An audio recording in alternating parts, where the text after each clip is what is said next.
Bismillahirrahmanirrahim. Assalamualaikum warahmatullahi wabarakatuh. Waalaikumsalam warahmatullahi wabarakatuh. Alhamdulillahirrabbilalamin. Wassalatu wassalamu ala asrofil anbiya wal mursalin wa ala alihi washabihi ajma'in. Wa ba'du. Rabbi shrah li sadri wa yassir li amri wa hlul 'uqdatam min lisani yafqahu qawli. Subhanaka la ilma lana illa ma 'allamtana innaka antal alimul hakim. Oke, yang berbahagia semester 4 kelas A ya, prodi pendidikan statistika untuk kelas statistika pendidikan ya. Terakhir kita membahas di buku statistika inferensial ya untuk ilmu sosial dan pendidikan itu bab berapa ya? Bab 1. Saya lupa. Statistika pendidikan sampai mana kemarin?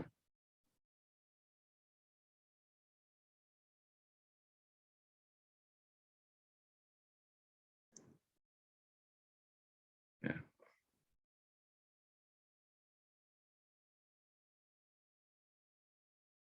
Bab 1 ya. Sudah selesai ya. Saya anggap selesai lah ya. Untuk ini nanti silakan diskusi saja nanti. Oke, untuk yang berikutnya yang bab 2 tentang SPSS dan Excel ya. Oke, SPSS dan Excel. SPSS dan Excel ini kita langsung saja lah, kita lompatin langsung ke bab 3 aja.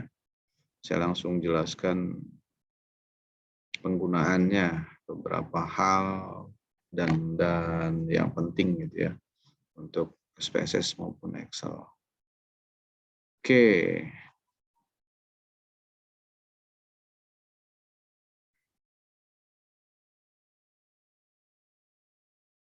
Oke, ini ya. Jadi dalam uji statistika parametrik, ya, kan statistika itu dibagi 2 ya secara parameter atau sebarannya. Itu parametrik dan non parametrik. Kalau parametrik itu memiliki prasyarat gitu ya, asumsi sebaran dan juga ketentuan-ketentuan khusus gitu kan. Yang paling umum itu adalah normalitas dan homogenitas. Seperti uji-uji statistik, uji T, regresi, korelasi, analisis of varian, dan seterusnya gitu ya. Itu membutuhkan uji asumsi, uji klasik ya. Uji asumsi normalitas dan homogenitas. Uji normalitas sebetulnya banyak sekali uji normalitas ya. Ada Lilliefors, Chi-Quadrat, Kolmogorov-Smirnov, Sapir-Whorf ya. Kemudian Anderson-Darling, Ryan Joyner, banyak sekali sebetulnya. Banyak. Yang paling lumrah dipakai dalam perhitungan manual gitu ya, itu Lilliefors, uji normalitas Lilliefors. Kalau dia di perluasan daripada Lilliefors itu Kolmogorov-Smirnov ya, nanti kita cobakan di SPSS. Nah, ini adalah statistik uji dari Lilliefors. Statistik uji dari Lilliefors. Disimbolkan dengan L hitung gitu ya. Simbolkan dengan L hitung. Oke.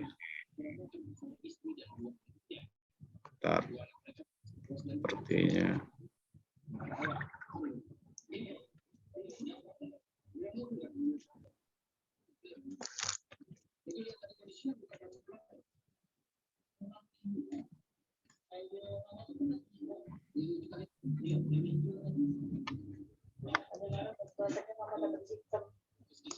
Saya kayaknya agak susah kalau yang ini. Bentar. Saya share screen yang ini dulu. Sekarang dia makan breakfast dari air.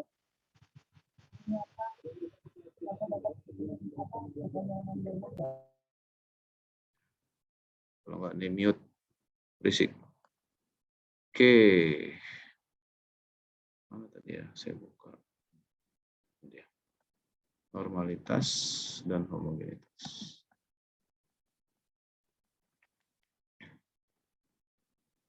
Nah, ini dia. Uji Lillie force ini ya, disimbolkan dengan L hitung, terlihat ya, ini ya. L hitung. Ini L hitung. L hitung maksimum dari tanda mutlak FZ dikurang SZ. Ini L tabel.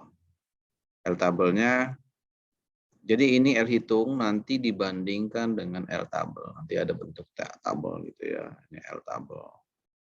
Jika dicari nilai dari perbandingan L tabel sama L hitung. Kalau L hitung lebih dari L tabel, maka H0 ditolak.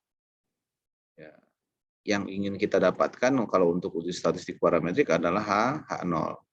Jadi kalau L hitung kurang dari sama dengan, kalau L hitung kurang dari sama dengan L tabel, terima H0.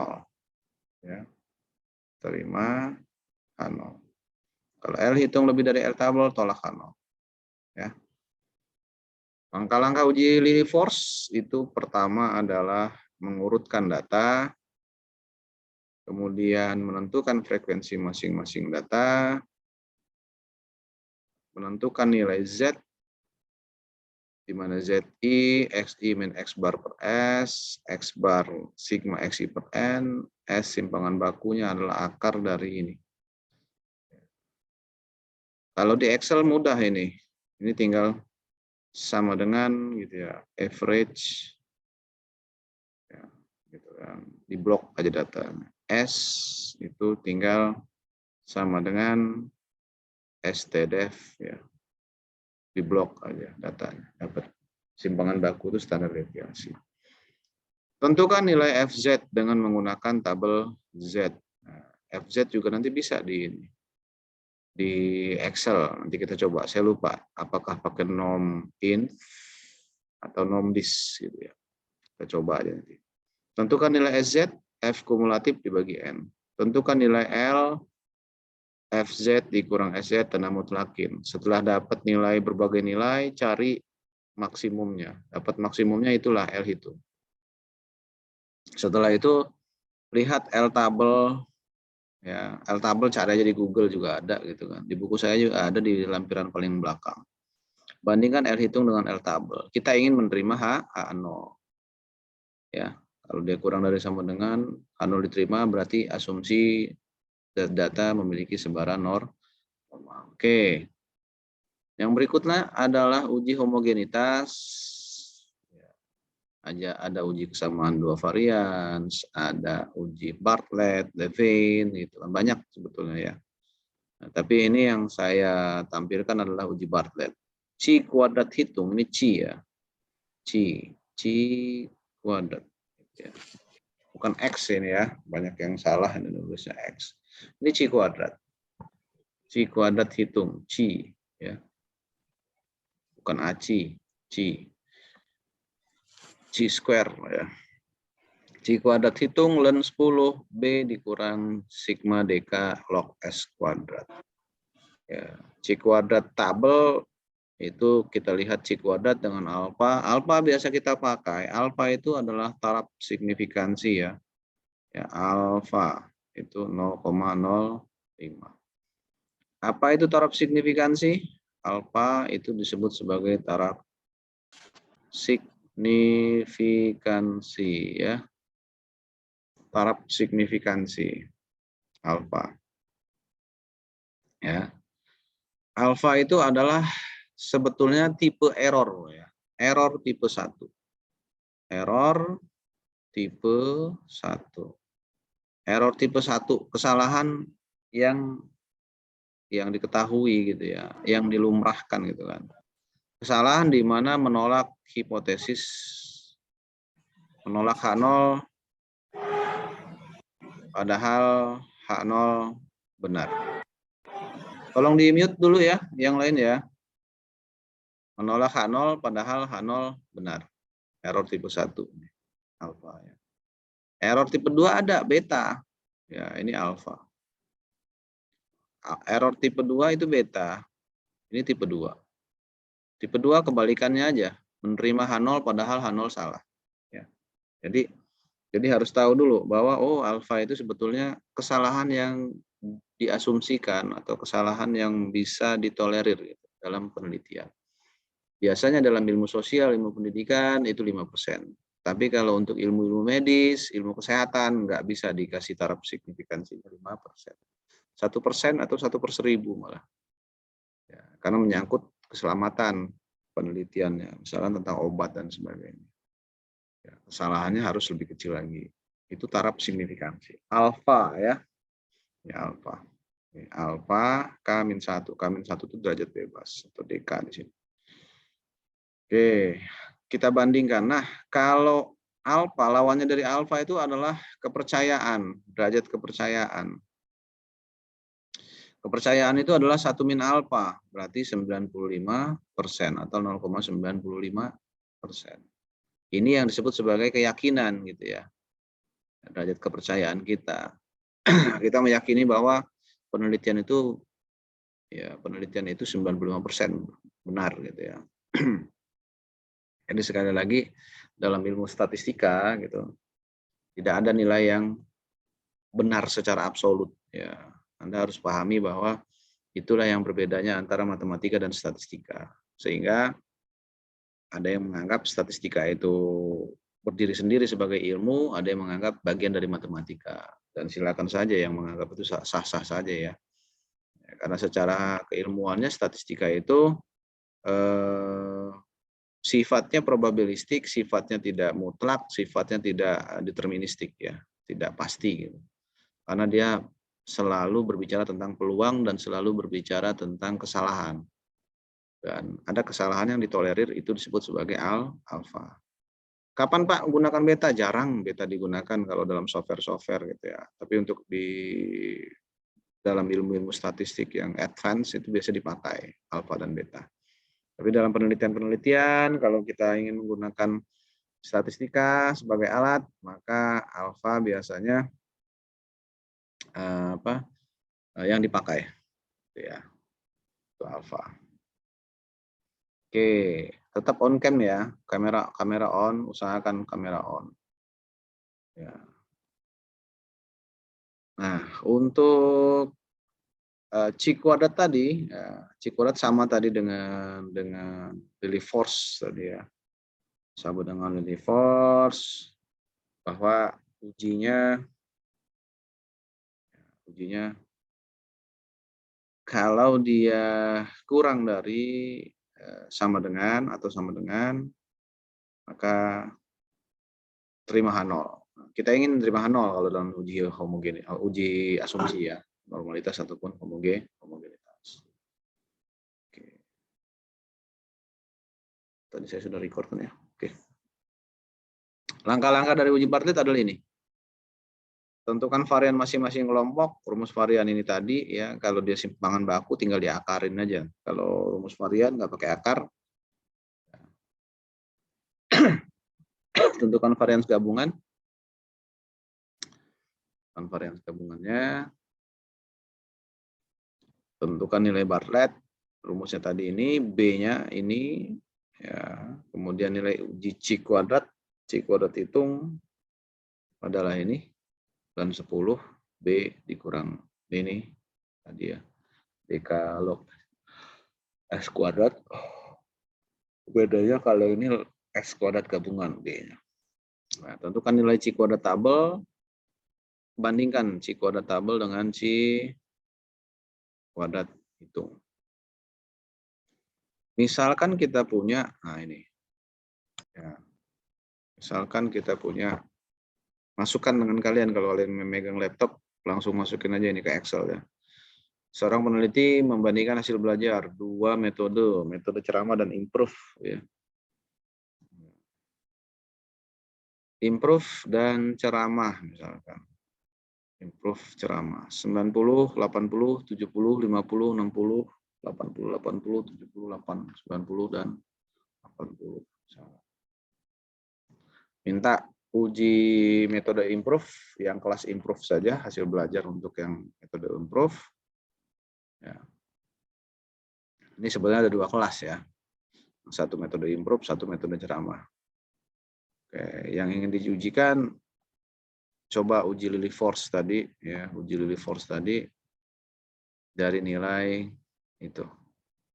Nah, kita yang pertama kita urutkan dulu dari data X tadi, ternyata yang paling kecil adalah 50, paling besarnya adalah 90. Kita urutkan ya. Oke. Setelah dapat kita urutkan,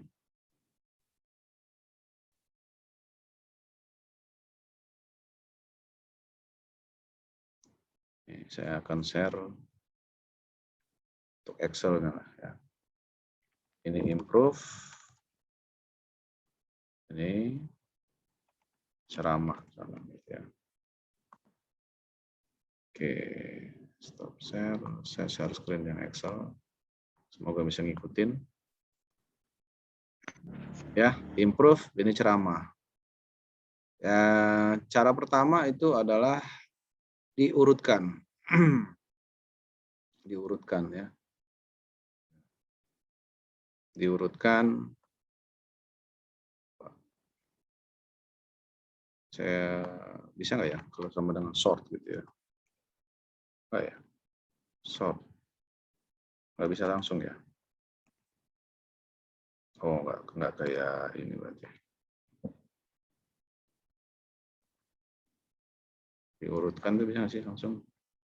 Sort. Oh, sebenarnya bisa ya. Pakai apa? Sort ya. Sort smallest to largest. Gitu ya. Nah, ini ya. Dapat ya. Urutkan dulu improve 50, 60, 70, 70, 80, 80, 90, 90. Setelah diurutkan, tentukan frekuensi masing-masing data.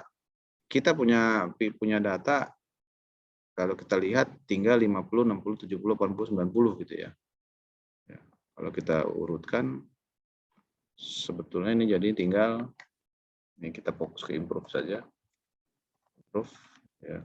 Kalau kita urutkan 50, 60, 70, gitu ya. 60 dan 90. Kemudian cari frekuensinya. Cari frekuensinya ya. 50 ada 1, 60 ada 1, 70 ada 2, 80 ada berapa? Ada 4, 90 ada 2 ya. Ini cari frekuensinya. Kelihatan ya? Excel saya ya. Kelihatan, Pak. Frekuensi kumulatif adalah penjumlahan ya daripada frekuensinya.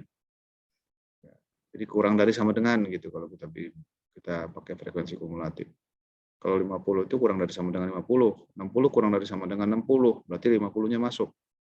Berarti kalau ini 1, ini berapa? Ini berarti 2 ya. Oke, jelas? Di sini berapa? Kalau di sini 70-nya 2 tambah 1 tambah 1 4 ya frekuensi kumulatif. Di sini berapa? Ini adalah 8. Berarti di sini 10. Itu frekuensi kumulatifnya. Ya, frekuensi kumulatif itu kurang dari sama dengan, kurang dari sama dengan, kurang dari sama dengan 50, kurang dari sama dengan 50 ya tinggal cuma 1 gitu. Kurang dari 60, 50-nya masuk. Ini kan 1 tambah 1. Yang 4 ini berarti 2 tambah 1 tambah 1, 4 ya. Di sini 4. Berarti ini 4 tambah 2 tambah 1 tambah 1 8. Ini 10, 2 tambah 4 tambah 2 seterusnya ya. Itu adalah frekuensi kumulatif. Langkah keempat, tentukan nilai Z. Ya, tentukan nilai Z, di mana Z itu adalah XI dikurang X bar dibagi S. XI dikurang X bar dibagi S. Ya. Oke, XI dikurang X bar dibagi S. Maka yang kita butuhkan adalah, kita harus tahu berapa rata-ratanya gitu ya. Ini tadi, average dari improve. Oke, 75. Ya. Simpangan bakunya tadi akar dari sigma X min X bar kuadrat dibagi N-1 ya. STDF. Oke, masukin sini. Standar deviasi dari ini. Gitu ya. 12,69. Ini adalah ZI. Oke. ZI. Maka itu di Z itu berarti adalah 50 dikurang 75 dibagi 12, segitu. Ya. Oke, ini sama dengan ini gitu kan. Atau boleh dalam kurung lah gitu ya. Ini dikurang rata-rata dibagi ini gitu ya. 1, minus 1,9696 atau minus 1,97 kalau di buku saya. Nggak dibulatkan. Begitupun ini sama dengan gitu ya. Ini dalam kurung, ini 60 dikurang rata-ratanya dibagi ini. Minus 1,181 atau 1,18 misalnya minus. Kalau dibulatkan. Ini sama halnya begitu. Dikurang ini dibagi. Kalau mau banyak ya, kalau banyak itu tinggal kasih dolar aja sebetulnya ya. Jadi ada yang dikunci gitu ya. Sama dengan kalau banyak, kalau sedikit ya begini aja pelan-pelan. Saya mau ngajarin kalian soal 75 dibagi simpangan baku. Dapat ZI 0,39. Ini sama dengan 90 ya kurang 75 dibagi ini. Dapat ZI 0,39 sekian dengan 1,18 terakhirnya ya. Minus 0,39. Setelah dapat ZI, F kumulatif frekuensi Z. Dan setelah dapat Z, cari FZ ya. FZ. Tabel Z itu ada di Google, cari silakannya tabel Z gitu munculnya. Berapa kalau minus 1,97 misalkan. Ya. Coba kita jajal. Saya ingat-ingat lupa. Kalau nggak salah di Excel itu sama dengan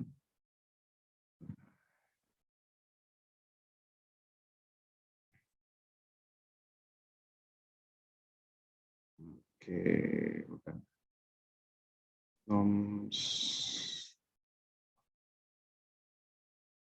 Oke, ini ya.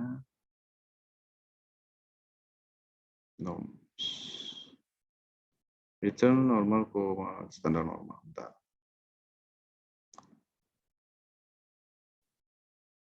ZI, Z-nya berapa? FZI. Soalnya yang baru ada ya. X. Oh ini, dia ini malah. Dia nyari nilai Z bukan.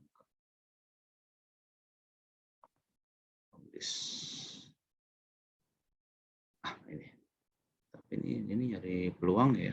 Terbalik ya. Ini nyari Z malah. Z itu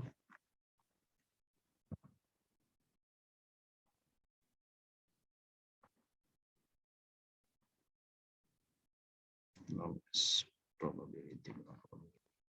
Ini kita balik sebetulnya, kita nyari peluang ya. Peluang dari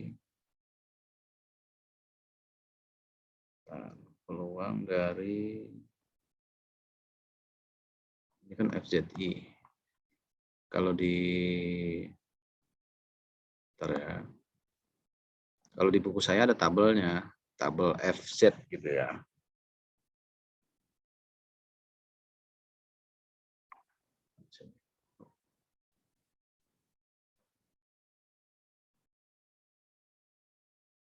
Oke.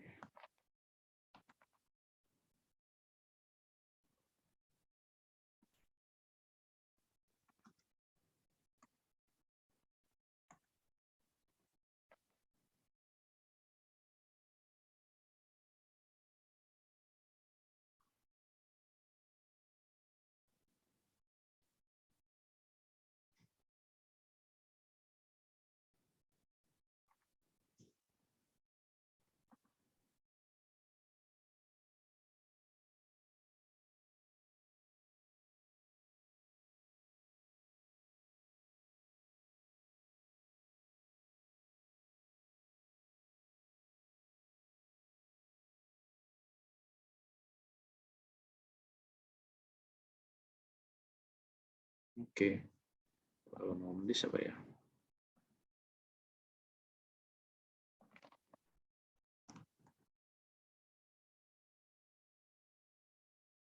X. Oh, ini mah nilai Z. Kumulatif. Oh, Anda juga bisa nyari gini ya. ZI itu lewat nomdis ya. Kalau kita tadi ini kan ZI kan kita kurang-kurang tadi ya. Bisa juga begini. Kalau kita pakai ZI tadi nomdis dari nilai X-nya gitu kan. Kemudian tergantung ini ada yang titik koma, ada yang koma gitu ya. Oh sorry, ya ini yang min-nya, rata-ratanya, kemudian standar deviasinya ini, kumulatifnya ini, gitu ya. Dapat gitu ya. Oke, ini ya. Jadi ini. Jadi kalau di Excel kita kerjanya nggak perlu lagi ini apa? Nggak lihat langsung Z-nya ya, nilai Z-nya ya. Nomdis dia langsung. Ya, jadi di sini bisa untuk melihat FZI itu kalau misalkan dia ada dua cara, pakai ngelihat tabel gitu kan, atau pakai Excel langsung aja. Ya, nomdis ya. Nomdis. Kalau nom S di sini apa ya? Oh, kalau norm SD langsung Z. Nah, coba 0,024 enggak hasilnya? Ya, sama ya. Nomdis. Jadi gini. NORMSDIST ya. Nomdis. Dari ZI. Kalau di Excel mah enak, tinggal di drag gini aja ya, ketemu semua gitu ya. Tinggal di copy ke bawah gitu kan. 0,34 ini 0,653, 0,881. Ketemu. Terlalu cepat saya ya? Enggak ya? Iya Jadi Pak, terlalu cepat. kecepatannya. Oke, saya ulang. Ya. Kalau di Excel kan kita copy gitu langsung tarik gitu. FZI itu bisa kita cari lewat tabel, nilainya Z-nya minus 1,96 dapat nilai peluangnya. Kita cari nilai peluangnya. FZ itu adalah nilai peluang. Karena dia fungsi peluangnya. Z itu nilai Z-nya, nilai standar normal baku namanya. Oke, kita tinggal sama dengan NORMS nomsdis gitu ya, nomsdis. Nah ini, nomsdis adalah kita ngambil dari Z-nya. Kalau kita nggak mau tahu dengan Z gitu ya, Z-nya kita abaikan yang tadi. Kalau yang kita berdasarkan nilai Z, maka ini kita ambil dari sini. Kalau kita nggak mau pakai langsung Z, nggak mau kita pakai langsung kita cari FZ, ini sama dengan nom titik dis, nggak pakai S. Nom titik dis nilainya improve 50 berarti kan. Nilainya di sini min-nya rata-rata gitu ya. Di sini standar deviasi, di sini Fcom-nya dapat 0,02442. Kalau kita mau nyari berdasarkan dia Z, maka ini nom pakai S dis. Nom dis ya. Tinggal kita tarik begini, set gitu ya. Dapat hasilnya.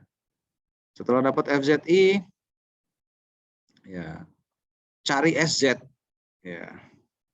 SZ itu adalah tadi Fkum dibagi N.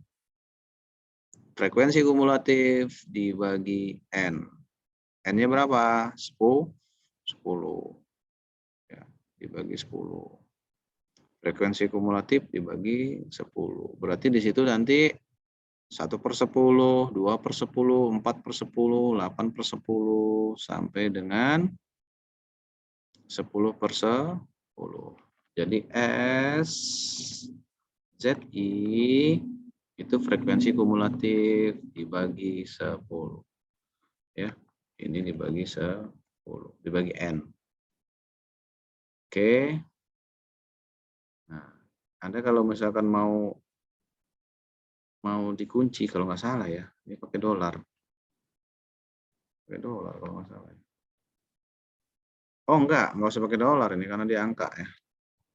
Bagi 10. Kalau misalkan kita bagi dengan selnya nggak mau bergerak, Kita kasih dolar. Ini kan gini. Kalau kayak gini kita tarik lagi aja ke bawah. Ya, gampang, Excel mah enak. Ya. Dapat SZI, cari nilai L. L adalah FZ dikurang SZ, ya. L adalah FZ dikurang SZ. L ya. Nah, L adalah FZ dikurang SZ, dan FZ dikurang SZ-nya itu adalah menggunakan tanda mutlak. L-nya menggunakan tanda mutlak, ya. Oke, tanda mutlak FZ dikurang SZ. Oke. Atau sama dengan ABS absolut daripada ini. FZ dikurang SZ, ya. Ini pasti nilainya mutlak atau positif. Ya, FZ dikurang SZ. Kita tarik ke bawah. Nah, dapat L. Setelah dapat, cari nilai maksimum, ya, maksimum dari ini. L tanda mutlak. Itulah yang disebut sebagai L hitung. Nilai maksimum dari L2 sampai L6. Ya. Dapat nilai L hitung 0,14682. Kalau di buku saya pakai pembulatan 3 digit 0,147. Oke, dapat nilai L hitung. Langkah ke-9, tentukan L tabel. Ya, di Excel kayaknya nggak ada ya. Di Force. Di Force ada nggak sih? Jangan ada, saya ini. Oh, nggak ada. Oke. Kalau ini kita tinggal cek di Google, cari aja di Google ya. Cari di Google tabel Lily Force misalnya. Tabel Lily Force. Insya Allah ketemu lah. Ya. Insya Allah ketemu. Oke. Kalau di buku saya ada di tabel L tabel gitu ya. Nih. Oke. Nih. Bentuknya adalah seperti ini. Tinggal 2 menit lagi ya. Dikit lagi nanti saya generate yang baru. Kalau di buku saya di halaman akhir-akhir itu dapat nilai, ada lampiran cari L tabel. L tabel dengan nilai alfa 0,05 terus dan derajat bebas ya. Dan derajat bebasnya L tabel alfa dan N. N aja langsung, nggak usah pakai derajat. Alfanya 0,05, N-nya berapa? Observasinya ada 10, dapat 0,2616. Ini ya. 0,2616. Anda bandingkan dengan 0,14682. Ya, tabel adalah 0,2 berapa tadi? 616. 0,2616.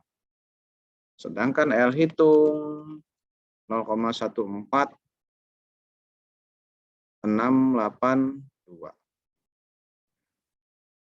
Itu kita bandingkan mana yang lebih besar. L hitung kurang dari L tabel. Maka kesimpulannya adalah H0 diterima. H0 diterima, maka berdistribusi normal. Ya.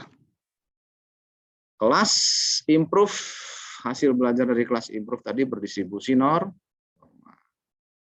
Oke, sesi 1 kita akhiri dulu. Ya, kita akhiri, kita tunggu sebentar, nanti saya generate lagi yang baru. Oke, saya tutup ya. Oke.